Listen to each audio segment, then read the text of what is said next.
Hi. యుద్ధం అంటే బాంబులు, యుద్ధ విమానాలు, క్షిపణులు ఇవి ఒకప్పుడు. ఇప్పుడు యుద్ధం అంటే చమురు.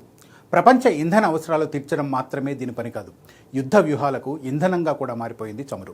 సోలార్, విండ్ పవర్ అంటూ ప్రత్యామ్నాయ ఇంధనాల వైపు ప్రపంచం పరుగులు తీస్తున్న క్రూడ్ ఆయిల్ చుట్టూ అల్లుకున్న ప్రపంచ దేశాల ఆధిపత్య పోరు ఏమాత్రం తగ్గలేదు. ప్రస్తుతం కొనసాగుతున్న ఇరాన్ యుద్ధం కూడా చమురు చుట్టూనే తిరుగుతోంది. ప్రపంచ ఇంధన ముఖ చిత్రం మారుతున్న క్రూడ్ ఆయిల్ ఎందుకింతగా డామినేట్ చేస్తోంది?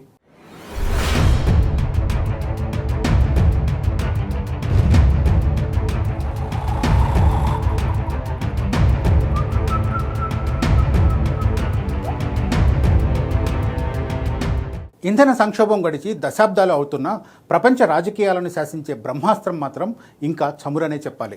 ఈ ఏడాది ఇప్పటికే ముడి చమురు ధర బ్యారెల్కు $100 దాటడం, మిడిల్ ఈస్ట్లో కమ్ముకున్న యుద్ధ మేఘాలు, క్యూబాపై ఆంక్షల చీకట్లు ఇవన్నీ గమనిస్తే చమురు కేవలం ఒక అవసరంగా మాత్రమే కాకుండా దేశాలను వణికించే ఆయుధంగా మారిందని అర్థమవుతుంది. ఈ సంవత్సరం ప్రపంచానికి ఒక కఠినమైన వాస్తవాన్ని గుర్తు చేసింది.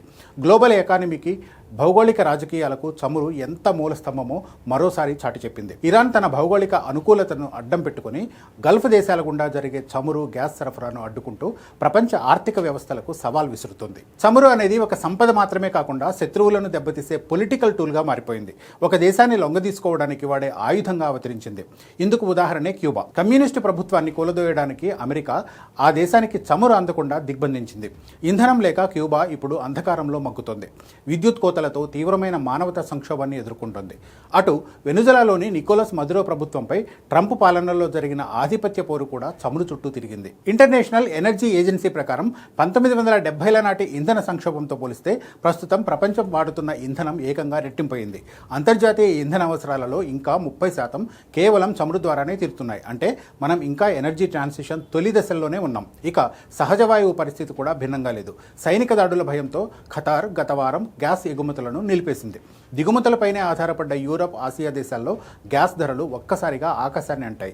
అమెరికా తన సొంత ఉత్పత్తులతో కొంతవరకు సురక్షితంగా ఉన్నప్పటికీ గ్యాసోలిన్, డీజిల్ ధరలు పెరగడం అమెరికన్లకు ద్రవ్యోల్బణ భయాలను పుట్టిస్తోంది. చమురును అన్ని దేశాలు రాజకీయ ఆయుధంగా వాడుకుంటున్నప్పుడు ప్రపంచ శ్రేయస్సు కోసం క్లీన్ ఎనర్జీ వైపు వెళ్తే సరిపోతుంది కదా అని మనకు అనిపించవచ్చు.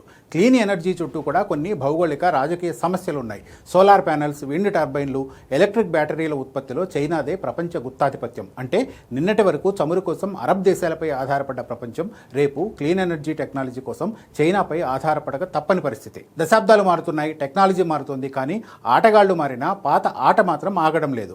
ప్రపంచ దేశాల గల్లా పట్టుకునే శక్తి, ఆర్థిక వ్యవస్థలను శాసించే ఆయుధం ముడి చమురు రూపంలో ఇంకా రాజ్యమేలుతోంది. భవిష్యత్తు ఎలా ఉండబోతోందనేది దేశాలు తమ ఎనర్జీ పాలసీలను ఎలా బ్యాలెన్స్ చేసుకుంటాయి అన్నదానిపైనే ఆధారపడి ఉంటుంది.